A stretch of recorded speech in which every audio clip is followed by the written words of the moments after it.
also underscore... Hey, Camilo, I just want to stop you 1 second, because as you're talking, we are watching President Trump and First Lady Melania Trump. They descended the steps of Air Force One, shook the hand of California Governor Gavin Newsom. We see them exchanging some words right now. We see pointing fingers and a thumb back. I mean, I was wondering if this was sort of going to be a moment like between Jan Brewer and President Obama in Arizona a few years ago during President Obama's tenure, when there was that viral photo of her pointing her finger at him. Not quite that sort of moment, but perhaps a picture tells more words. We'll have to see what sort of images. Let's go ahead and listen in to what the president is saying.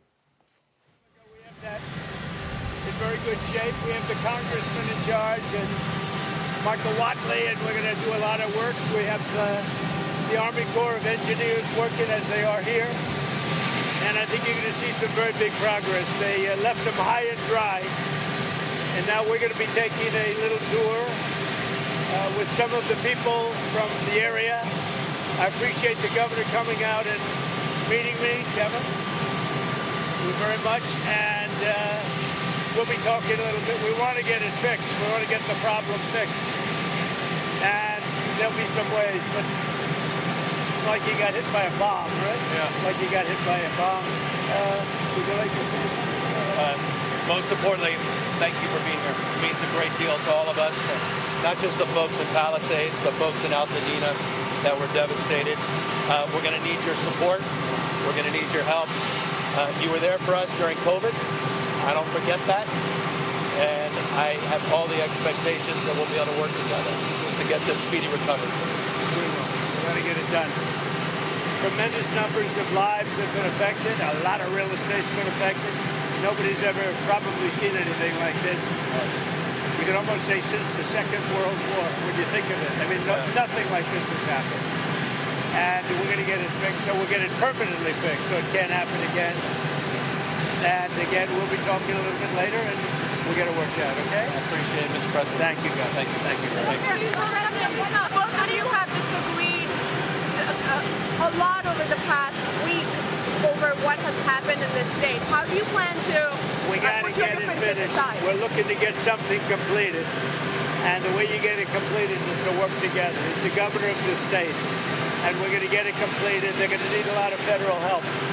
Unless you don't need any, which should be okay. We're going to need a lot of federal help. So we're going to take care of things, okay? I have all the confidence in the world we'll work that out. Thank you, brother. Thank you. I guess some of you are coming with us, and some of you not. Thank you very much. Thank you. I'll see you. Camilo Montoya Galvez, hang out for a second for us, because I want to bring back Willie James Inman. Willie, we just heard sort of an impromptu, what's called a gaggle, where we heard the president there alongside the First Lady and California Governor Newsom. We heard the president say they left them high and dry. I'm not quite sure what he's alluding to, if you understood what he meant by that, but he said, we're going to get it fixed. It looks like you guys were hit by a bomb. The governor thanking him. The governor also saying, you were there for us during COVID in 2020. California Governor Gavin Newsom was complimentary of some of Trump's actions during the COVID pandemic, including bringing the USNS Mercy to California. What did you make of their comments together and their interaction? Well, if you know Trump well, the first thing you could do is pay the president a compliment. And that's exactly what Governor Gavin Newsom did on the tarmac there. One of the first things he did, in fact, talking about the COVID-19 response. Years ago, when these two men had to work together, Governor Newsom, of course, leading the populous state of California, needed lots of assistance then. In terms of the assistance, now they need lots of federal help. And now, and just getting back to what you were talking about just now, with the president saying essentially that they left you high and dry, it's unclear what exactly he means. President Joe Biden had been very clear, the former president, I should say, in terms of giving out his personal phone number for not only the governor, but also the mayor of Los Angeles to get that assistance, to get everything that they need. But when you talk about the recovery efforts that will be years in the making, is really down the road, that this recovery effort would be in the hands of President Trump and the current Congress to appropriate those funds that they need in the aftermath of this disaster. So really, the brunt of this now is on the shoulders of the current president in terms of responding to it.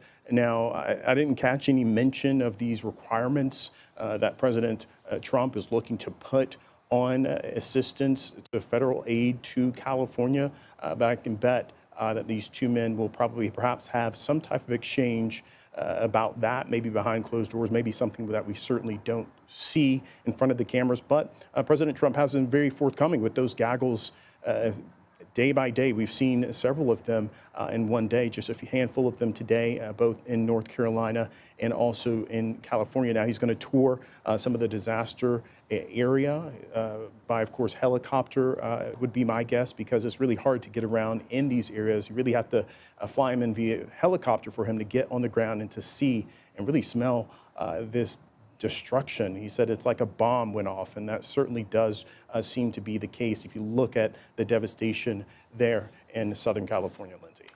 Willie James Inman, thank you so much.